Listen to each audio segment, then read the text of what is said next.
Atos capítulo 19.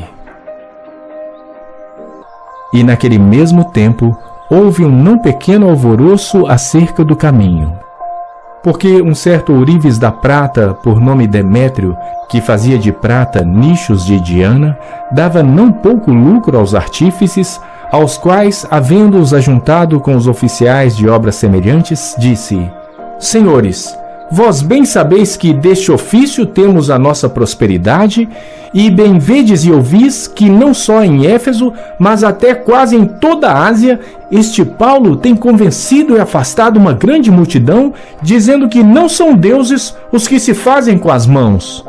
E não somente há o perigo de que a nossa profissão caia em descrédito, mas também de que o próprio templo da grande deusa Diana seja estimado em nada, vindo a ser destruída a majestade daquela que toda a Ásia e o mundo veneram.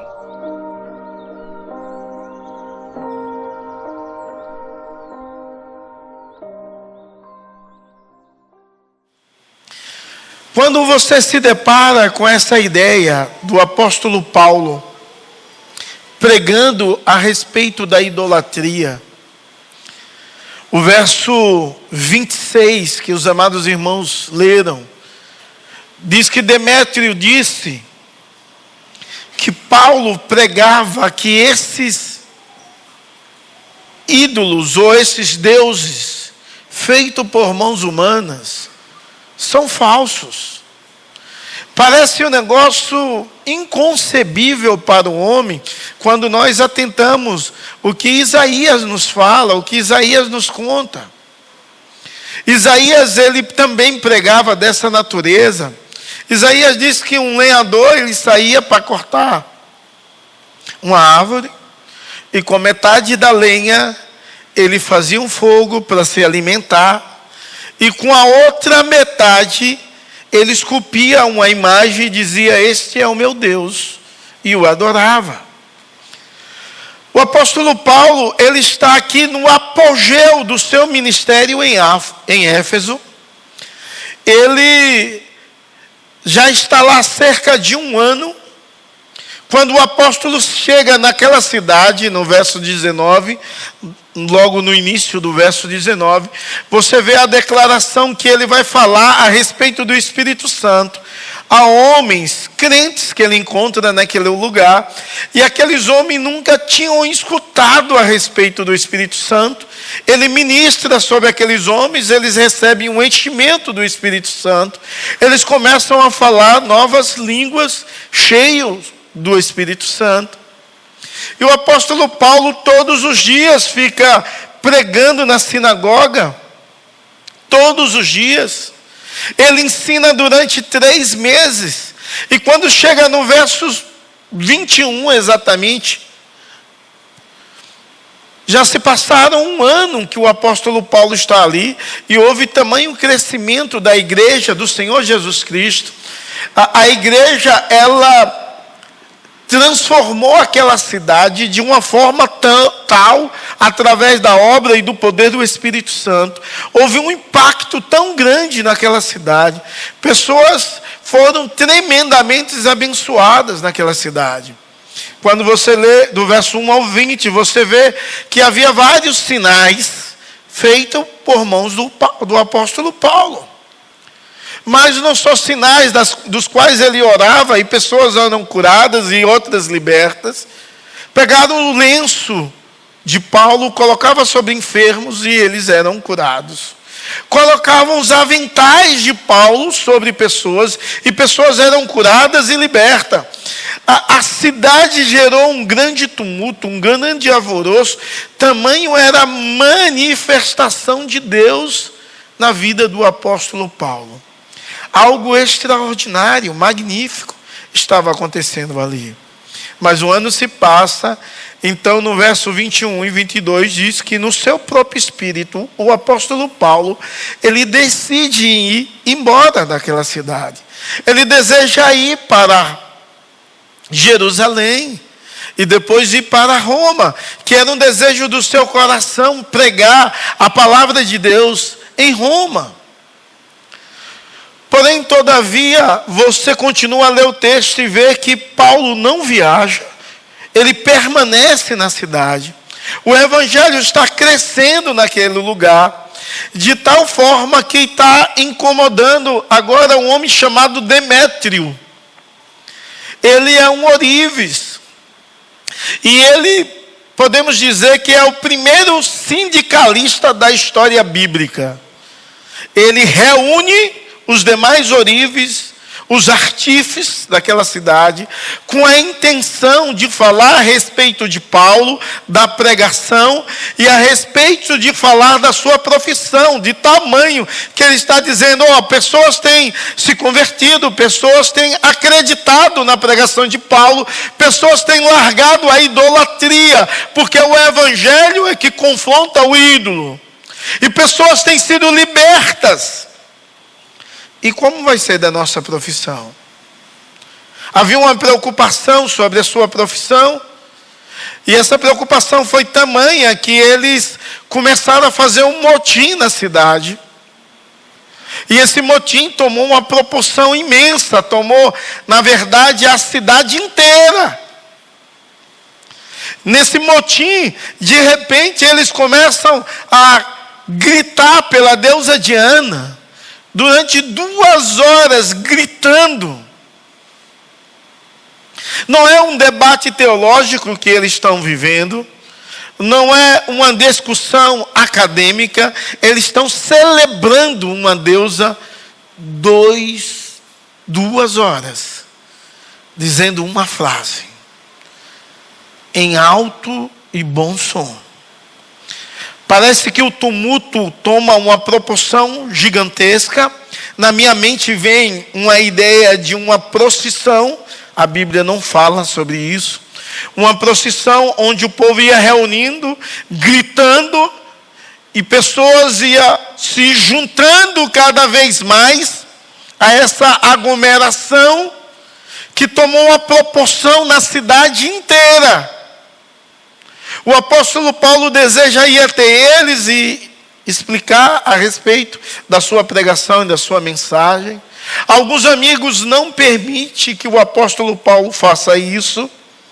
E de repente se levanta um escrivão na multidão, do verso 34 em diante, e esse escrivão vai falar de forma bem clara que aquela manifestação não vai dar em nada. Que aquela manifestação não deveria ocorrer, porque não é dessa maneira que se vive, não é dessa maneira que acredita, e não é dessa maneira que a igreja, que o povo daquela cidade deveria viver. A cidade de Éfeso era uma cidade extremamente idólatra. Tão idólatra, que era considerado o templo da deusa Diana, ou Ártemis, como a 7ª maravilha do mundo. Eu fico imaginando uma das 7, o glamour que era esse templo, ou o tamanho absurdo que era esse templo. Eu citei hoje pela manhã que eu fui em alguns templos grandes na minha vida. E o primeiro que eu fui, de um tamanho exagerado, foi em uma cidade de Santa Catarina. E hoje a Claudete me disse o nome da cidade que eu não lembrava. Eu citei que era uma cidade próxima a Brusque, Nova Trento, o nome dela. Obrigado, Claudete. Já anotei aqui, por isso que... Foi uma cidade pequenininha com um templo gigantesco. Um templo católico totalmente desproporcional ao tamanho da cidade. Não sei se você já foi, no seu período de católico, aqui em São Paulo, para uma cidade onde tem um templo também muito grande, Aparecida, né? Gigante. A cidade e o comércio, como também Nova Trento, vive em torno do comércio religioso. E no Nordeste há uma cidade onde também chamada Juazeiro do Norte, tem um templo também gigantesco, erguido em homenagem ao padre Cícero. Talvez tem muitos outros templos grandes na nossa nação, tipo também o Templo de Salomão, né? Algo gigantesco e magnífico. Mas nessa cidade de Éfeso, eu fico imaginando que nada era comparado ao templo da Diana. Porque ser considerada uma das 7 maravilhas do mundo antigo, eu acho que era um negócio extremamente absurdo.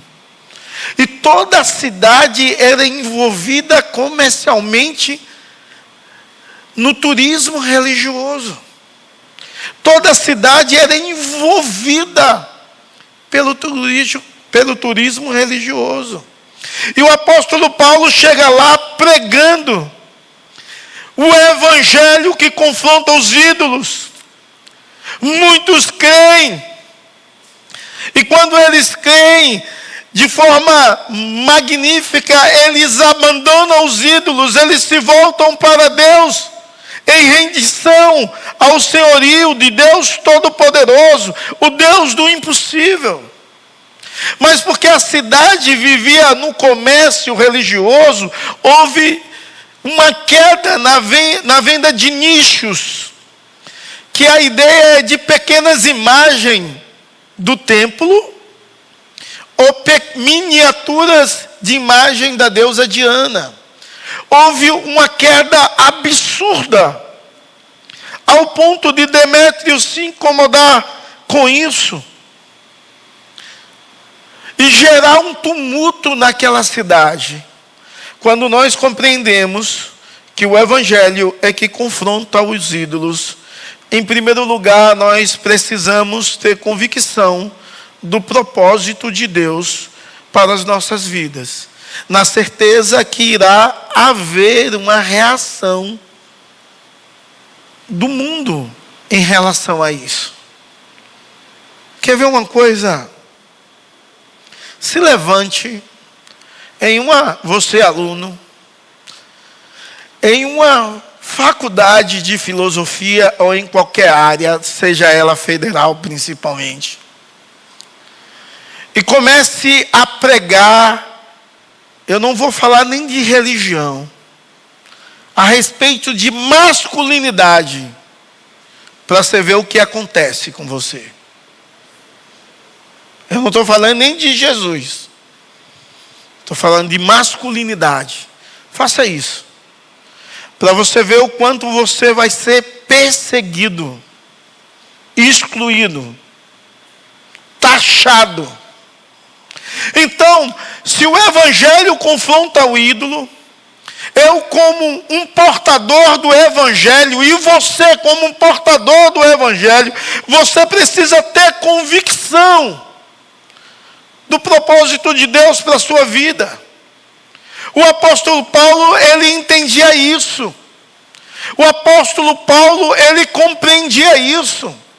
E talvez não há tanto tumulto na nossa nação em perseguição à igreja, porque a igreja é muito cômoda. Imagine, irmãos, eu não estou falando de uma vida ministerial, eu estou falando de um ano de pregação e de ensino da palavra. Causou um tumulto gigantesco em uma cidade inteira.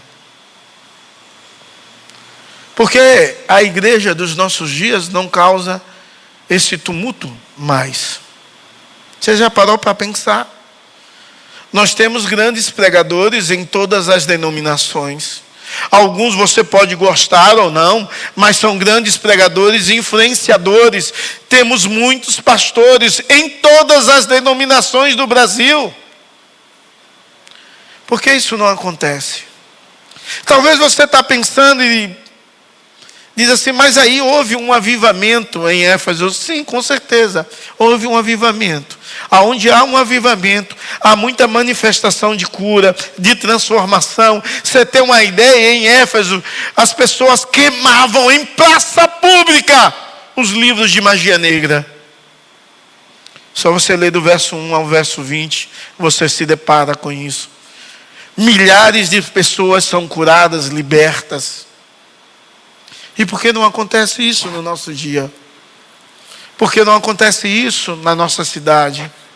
Por que não acontece isso na nossa igreja? Só me vem à mente algo. Talvez nós nos acostumamos muito com o mundo. Talvez nós somos moldados pelo mundo. Talvez você está aqui e você ama a Deus, e de fato, você ama a Deus. Mas o mundo tem influenciado terrivelmente a sua mente e o seu coração. Os pensamentos mundanos, seculares, têm manipulado e dirigido a sua vida. Algumas vezes ídolos têm se levantado no nosso meio, e os ídolos agora não são imagens de esculturas, mas são ídolos que dominam a nossa mente, o nosso coração. Quantos sofismas têm se levantado na mente de indivíduo e direcionado como verdades e verdades de Deus, ou verdade sua a respeito de Deus? Quantas narrativas que a modernidade trouxe, e a pós-modernidade ainda acelerou isso, o período que nós vivemos, e você tem a sua narrativa como certeza de vida absoluta e verdade absoluta, e é contraditória aos princípios de Deus. Quantas vezes o seu acismo tem dominado tudo, no entanto você deveria se render ao Deus Todo-Poderoso. No verso 20 e 21, vai demonstrar a convicção e o propósito do apóstolo Paulo. O propósito dele era ser direcionado pelo Deus Todo-Poderoso, e nesses versos demonstra que ele é direcionado pelo Deus Todo-Poderoso. Apesar das circunstâncias adversas, o apóstolo Paulo, apesar do ministério abençoado que ele está vivendo, diz a palavra de Deus, verso 21, cumpridas essas coisas, Paulo resolve no seu espírito ir a Jerusalém, passar pela Macedônia, Caia, considerando depois ir a Roma. Ele deseja ir para Jerusalém, passar pela região das quais ele ministrou a palavra, e depois ir a Roma.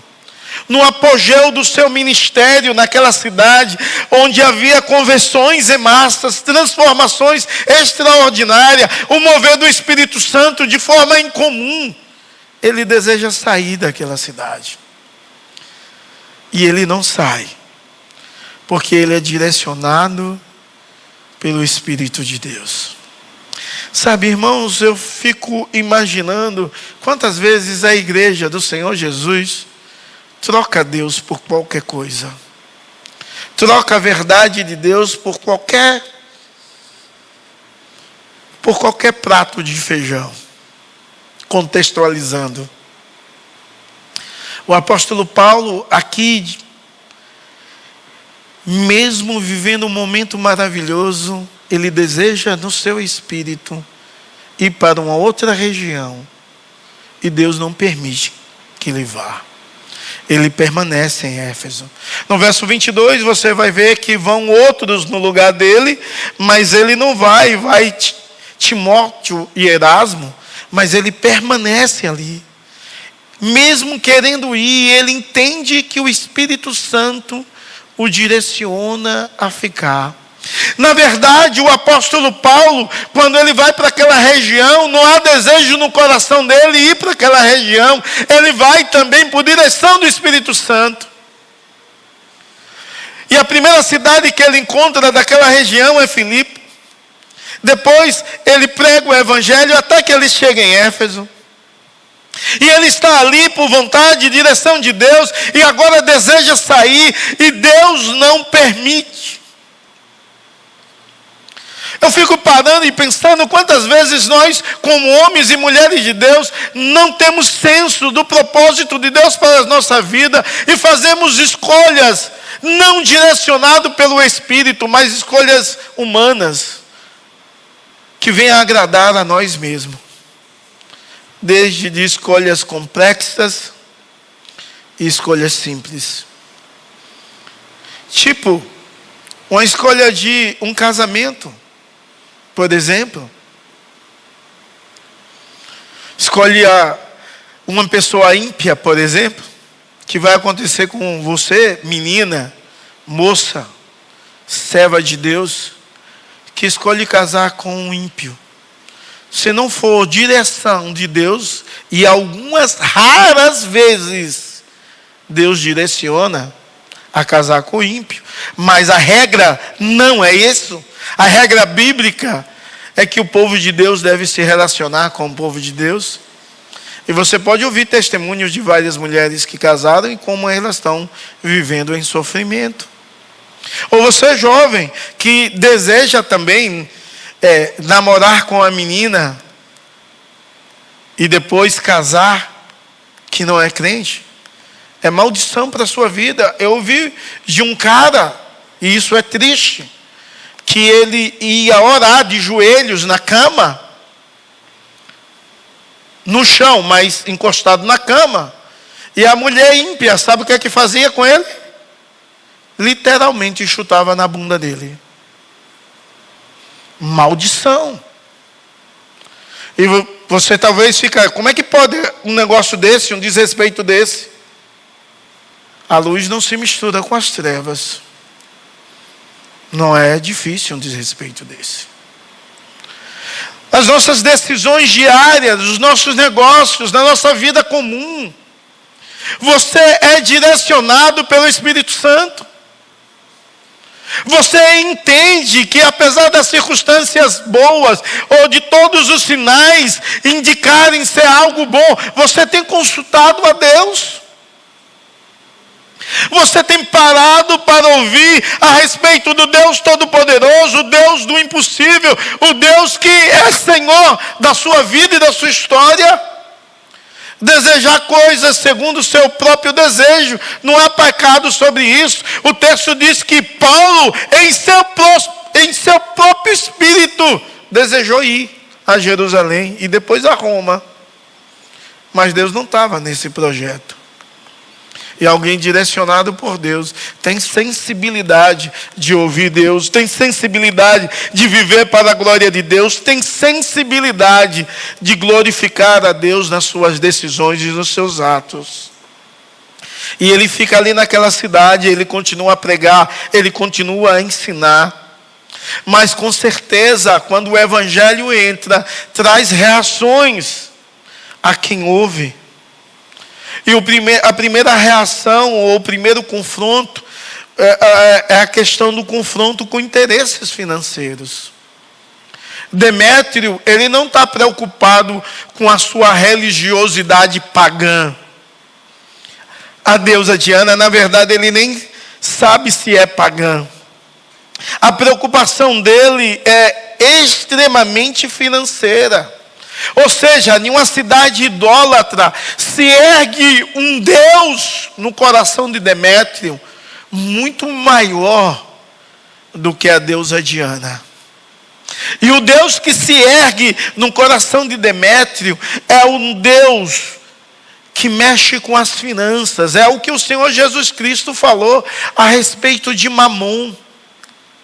E muitas vezes nós não temos o discernimento que vários deuses se levantam e dominam a nossa vida, a nossa história, dá direções e norte, sendo o nosso Deus, o Evangelho tem de nortear a vida da igreja, o Evangelho precisa nortear a minha vida e a sua vida, o Evangelho do Deus Todo-Poderoso, que se manifesta através do Espírito Santo. Mas quando nós paramos para observar a natureza da idolatria, nesse texto, de forma tão clara, a natureza da idolatria não é por causa da inocência. Tem muita gente, irmãos,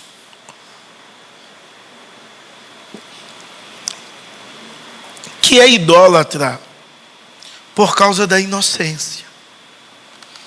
Possivelmente você já conheceu alguém adorador de um santo ou santa qualquer.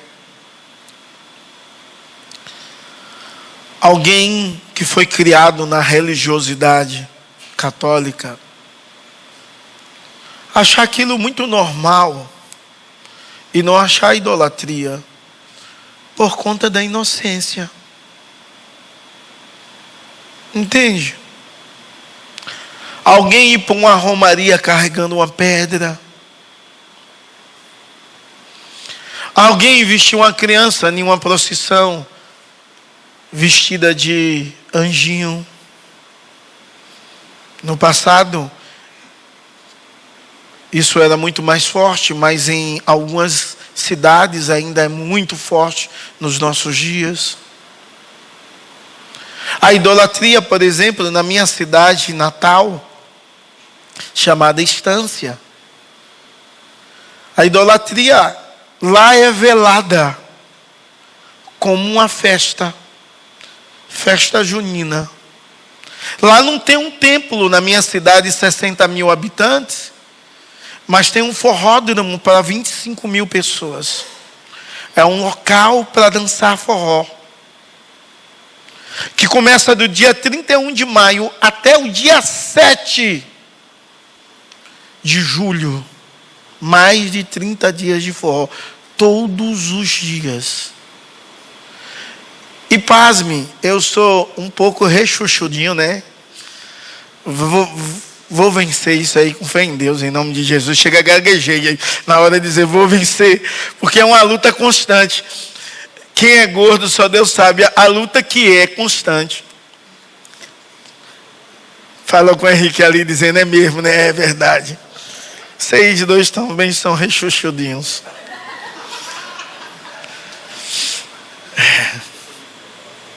Mas eu já fui magro. Alguns podem até não acreditar. O Henrique me disse que foi gordo a vida inteira. Mas eu fui magro. E quando eu fui magro, adolescente, até os 22 anos ali, eu era mais ou menos, entende? Aí eu digo para o meu filho assim, se cuide, porque ele tem 21 e ele é magro, né? E bonito, né? Puxou o pai e tal. Então eu fui marcador lá de quadrilha junina. Não é quadrilha de roubo não, viu?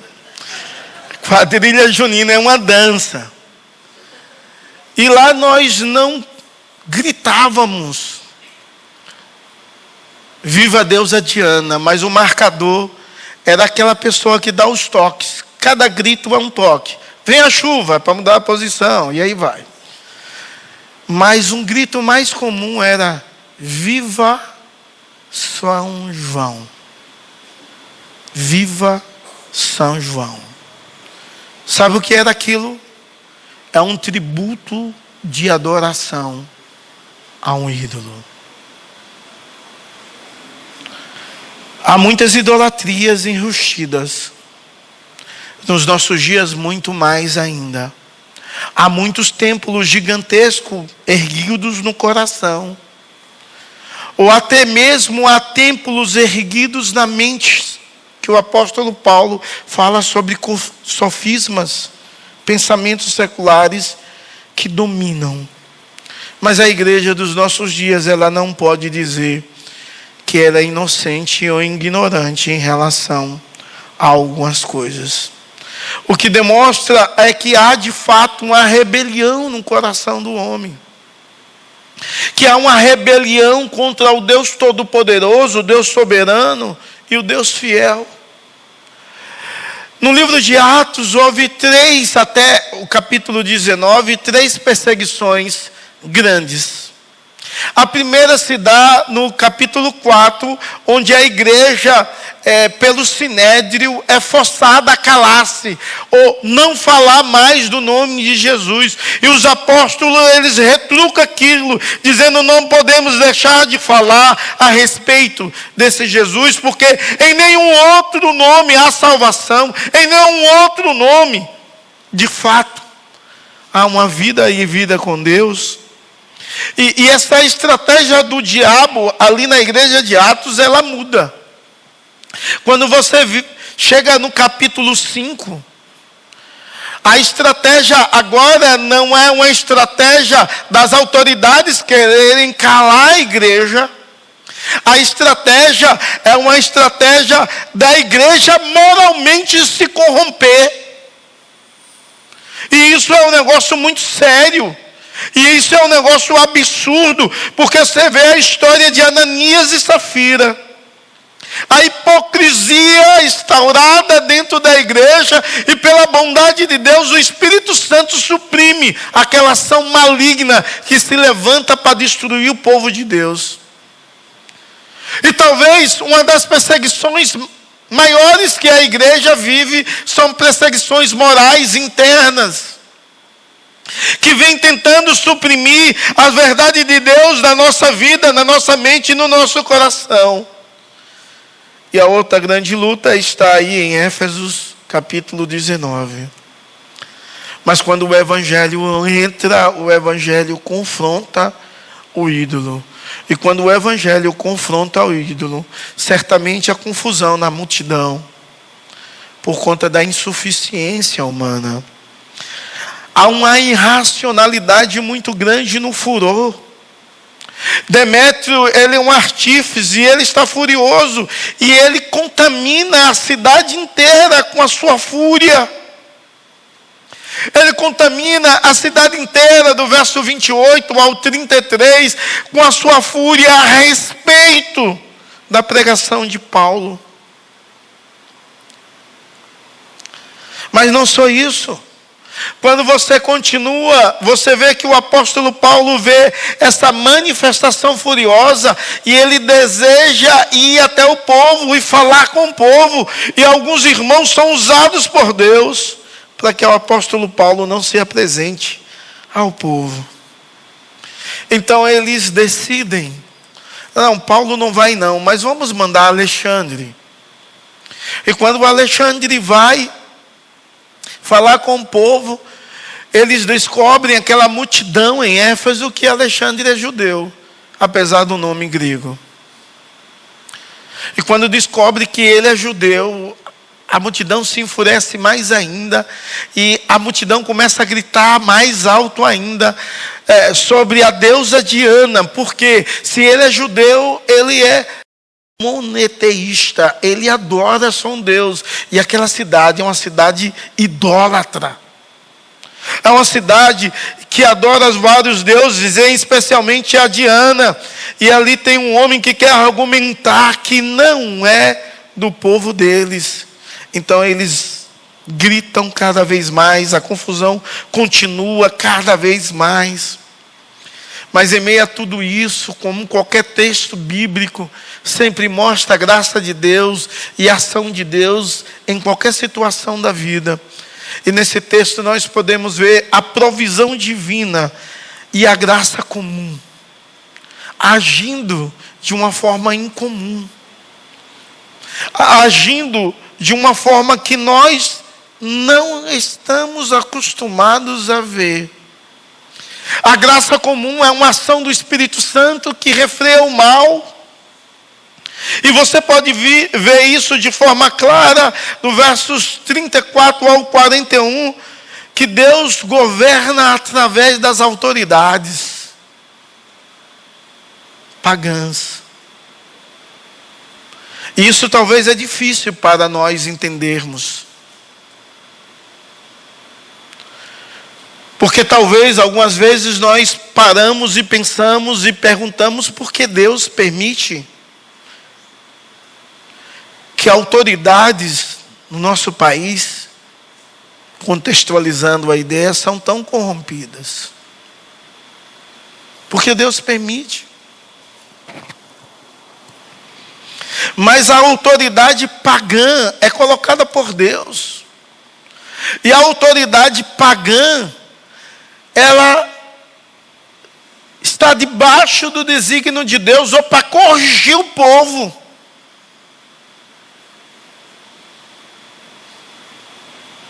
Ou seja, para vir um cajado de Deus sobre nós. Então, a autoridade pagã é um cajado na mão de Deus. Há 4 anos atrás, anos de eleição, muita gente brigou. Eu sou Bolsonaro, outro sou Lula.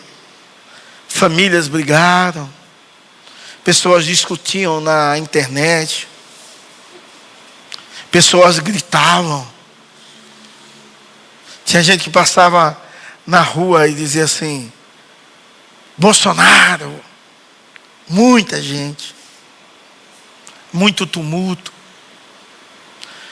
E nós que acreditamos que os partidos de direita têm mais coisas comuns com a igreja, defesa da família,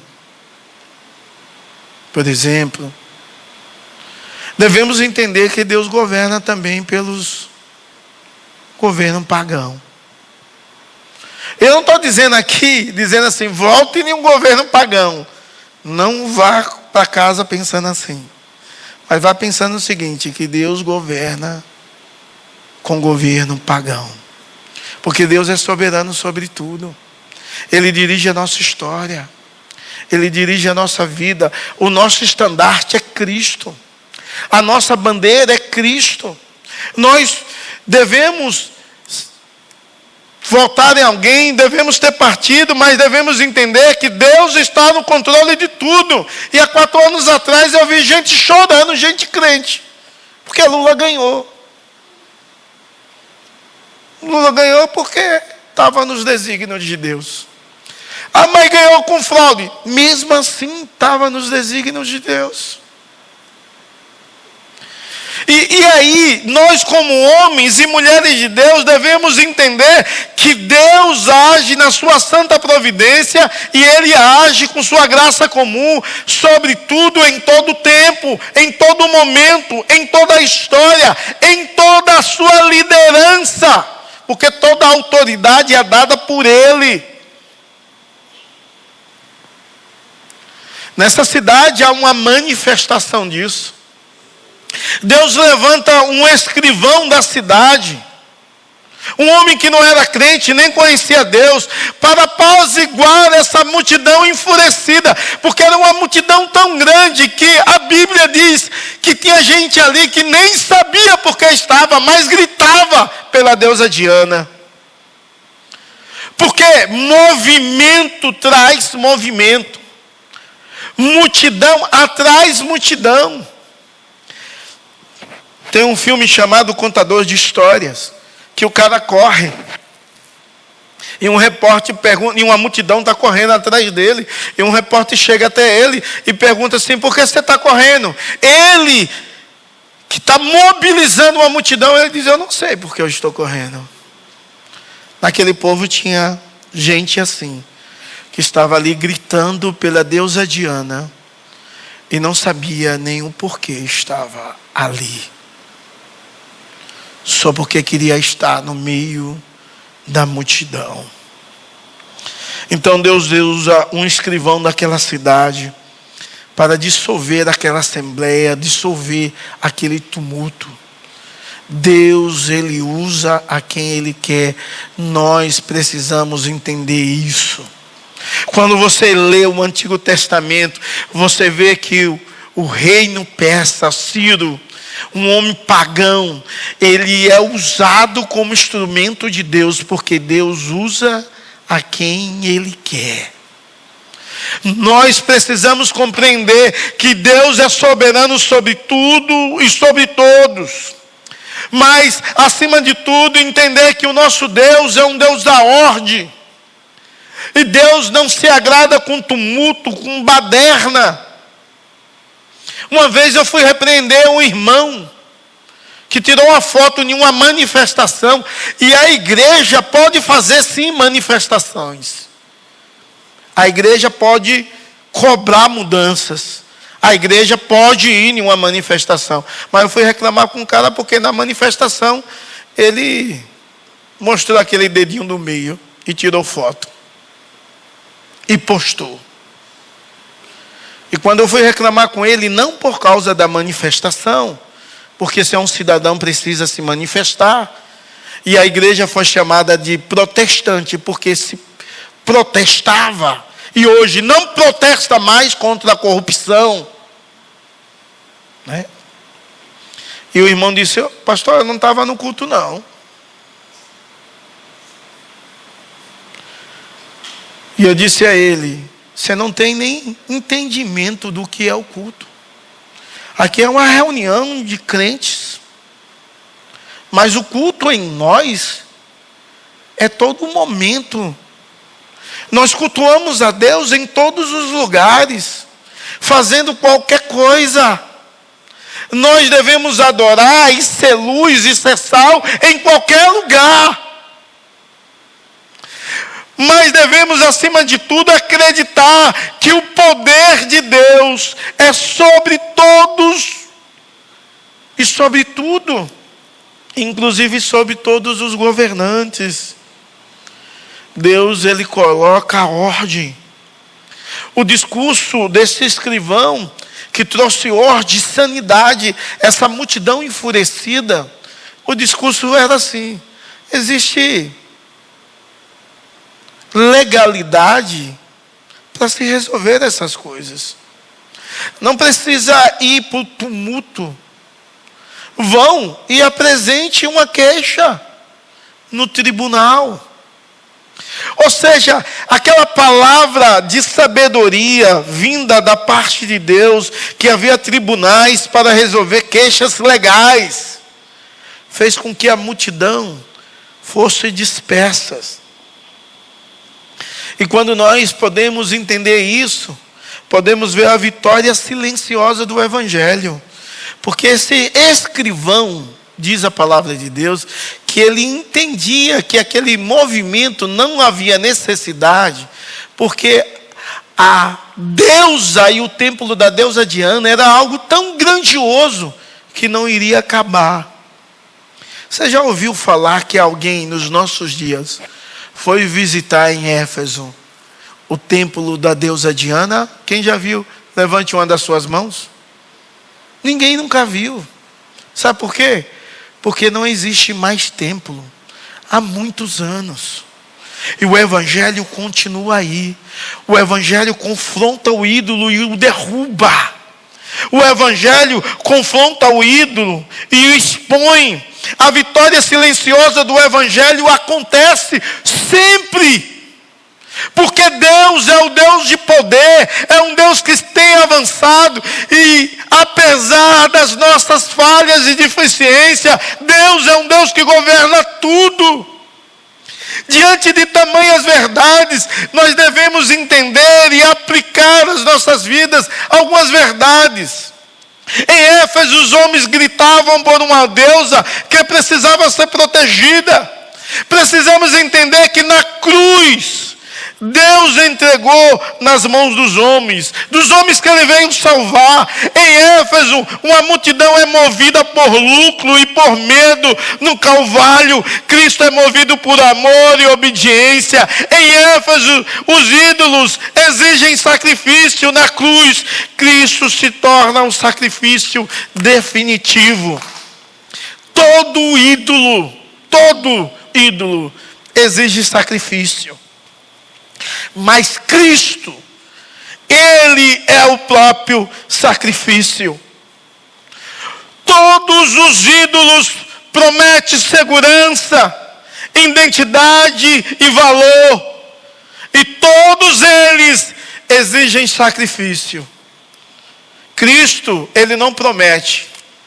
Ele oferece segurança, identidade e valor. E Ele se sacrificou na cruz por amor a mim e a você. Em Éfeso, Demétrio, com seu discurso manipulador, manipula a multidão, as emoções, para proteger o seu lucro.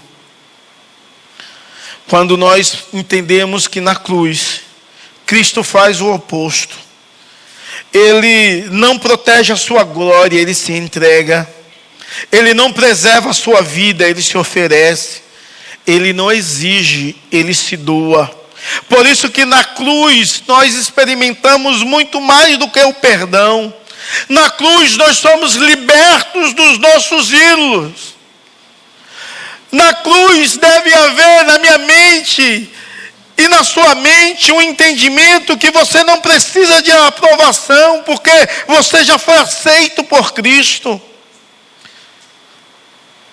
Quando nós somos libertos através da cruz, nós entendemos que não precisamos de controle e de governar nada, porque Deus soberano governa todas as coisas. Entendemos que na cruz não precisamos de segurança falsa, porque Cristo é suficiente para a nossa vida. Concluindo, em Atos 19, mostra uma verdade incrível, que o Evangelho não se adapta ao sistema, o Evangelho confronta o sistema, que o Evangelho não negocia com os ídolos, o Evangelho derruba os ídolos, mas revela algo poderoso, que Deus não pode ser controlado, mas que Deus controla todo mundo. Que multidões nos nossos dias, eles gritam até hoje pelos seus interesses. Mas Deus é aquele que dirige os passos de um indivíduo, como Paulo, direcionado pelo Espírito, que não é permitido sair daquela cidade, mas que dirige o universo. Que Deus é um Deus que usa autoridades ímpias. Que Deus é um Deus que preserva a sua igreja. E que Deus continua o seu plano perfeito, apesar da falha humana. Quando entendemos verdades como essa, devemos ser desafiados a algumas coisas. Em primeiro lugar, vamos ler em uma só voz, 1, 2, 3. Identificar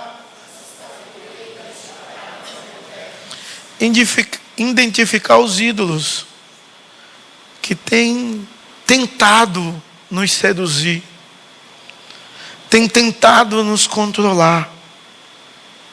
Somos desafiados a termos um cristianismo visível. O seu cristianismo é visível. Tem gente que mora, e na nossa cidade isso é muito comum, mora em prédios. E os vizinhos não sabem nem que é crente. Nunca tiveram a oportunidade de testemunhar de Jesus, de falar a respeito do Deus Todo-Poderoso, de fazer uma oração visível pelo seu vizinho.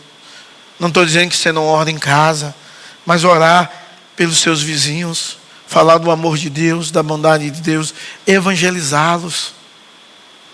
Sabe, irmãos, o seu cristianismo precisa ser visível.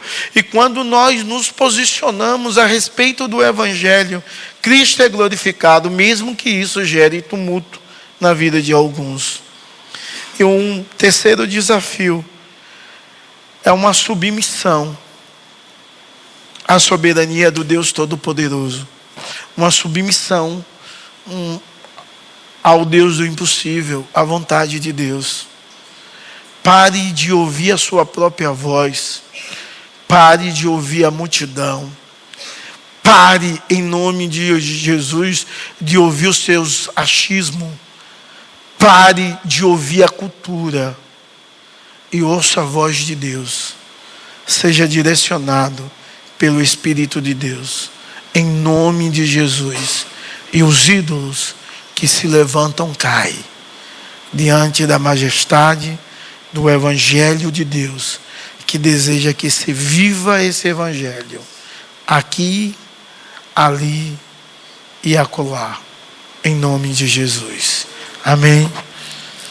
Vamos orar, amados. Talvez ídolos tenham se levantado e te assediado o tempo todo. O nosso coração é uma fábrica de ídolos, isso é muito comum. Mas você é chamado a identificar os ídolos nesse momento que tem assediado a sua vida. E você pedir perdão a Deus, destronando esse ídolo em nome de Jesus. Que você viva de fato o cristianismo e o seu cristianismo venha a ser visível. As pessoas possam ver Deus na sua vida. Que você venha submeter-se ao senhorio de Deus, em nome de Jesus. Senhor, aqui está o teu povo, ó Deus. Quantas vezes, ó Deus, somos assediados constantemente por ídolos que querem se levantar na nossa mente, no nosso coração. Ajuda-nos, ó Deus, a adorarmos tão somente ao Senhor e vivermos para a tua glória, direcionados pelo teu Santo Espírito. Deus, visita a tua igreja, incomoda, transforma. Só o Senhor, Deus, pode transformar e mudar todas as coisas. O Senhor é o nosso Deus. O Senhor é Deus poderoso, Deus fiel. Tu és Deus do impossível. Age no meio do teu povo, age na tua igreja. Repreende, ó Deus, em nome de Jesus, toda ação contrária, ó Deus, à tua vontade em nossas vidas, e ajuda-nos a vivermos de fato um evangelho genuíno para a glória e louvor do teu nome, em Cristo Jesus. Amém e amém.